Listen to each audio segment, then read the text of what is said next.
Hello and welcome to yet another edition of Positive News Stories in October. The second half of October had three major positives: a 7-year-old boy spreading positive energy, Australian firefighters doing their positive bit for charity, and a country eradicating a disease that was plaguing them for more than half a century. So here are the top 3 positive news stories of the second half of October 2020.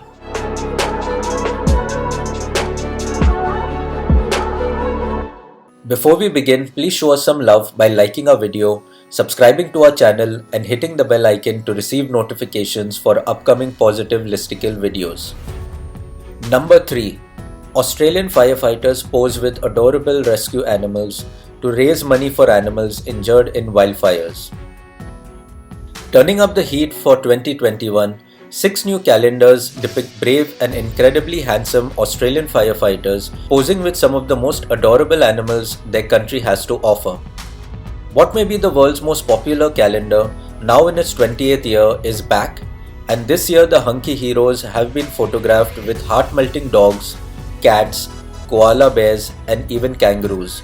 Setting out to brighten the doom and gloom of the last 8 months, all proceeds will be donated to the native animal charities that are vital to supporting local wildlife. This is an especially important cause given Australia's catastrophic wildfires in 2019 and early 2020, which resulted in the estimated loss of 1 billion animals from the diverse native wildlife. Funds raised will allow the organization to help less fortunate animals find a new home through rescue organizations like Safe Haven Animal Rescue and All Breeds Canine Rescue. So as you hang your 2021 calendars on your wall, it's a great reminder that next year is going to be a fresh start for everyone.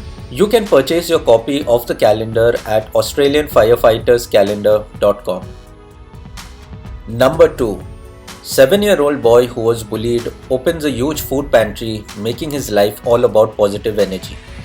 If living well is the best revenge, then Kavana Bell may just be having the best life ever. After facing bullying at school, rather than internalizing the pain or trying to get even, the spirited 7-year-old decided to channel his energy into something positive instead. After I was bullied and I felt a darkness inside of me, I knew I didn't want other kids to feel the same way I felt, Bell explained. So he asked his mom if she could help him spread love and positivity. And the more he gave back to his community, the more he wanted to keep doing it. Initially funded by his own savings, Bell started out by assembling and distributing care packages filled with food and toiletries for his elderly neighbors. Over time, the popular project snowballed. With contributions pouring in, he and his mom launched a food pantry staged in a space donated by a local warehouse.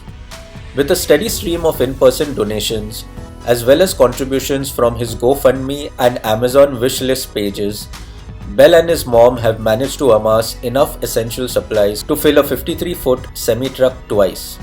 In addition to his humanitarian aid work, Bell has also launched his own non-profit, Cool and Dope, an acronym that stands for Considering Others' Obstacles in Life and Dish Out Positive Energy. The organization's mission is to combat bullying and spread positivity through acts of kindness. Bell says he hopes to see bullying totally eradicated by his 18th birthday, 10 years from now. While 2030 may be a decade away, with Bell's pluck and persistence, he just might reach his goal and continue to inspire others and living his best life in the process. Number 1. Myanmar eradicates disease that caused blindness in 4% of its people. Though trachoma is preventable, blindness from trachoma is irreversible and it continues to be one of the leading causes of blindness globally, affecting 1.9 million people around the world. In good news from Myanmar, the World Health Organization has validated that the disease has been eliminated from the country. This is extra impressive because in 2005, trachoma was responsible for 4% of all cases of blindness there. How did this elimination get off the ground? In 1964, the Ministry of Health and Sports in Myanmar had initiated a trachoma control project with support from WHO and UNICEF. The community-based interventions to eliminate the disease consisted of surgical treatment, topical antibiotic treatment, and water sanitation and hygiene, and health education promoting behavior change to decrease transmission.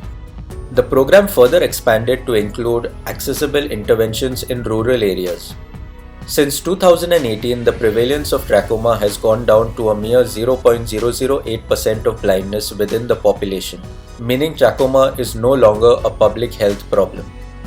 Multiply the positivity by sharing these sweet stories with your friends on social media. Like, subscribe, and hit the bell icon to get notifications for upcoming positive listicle videos.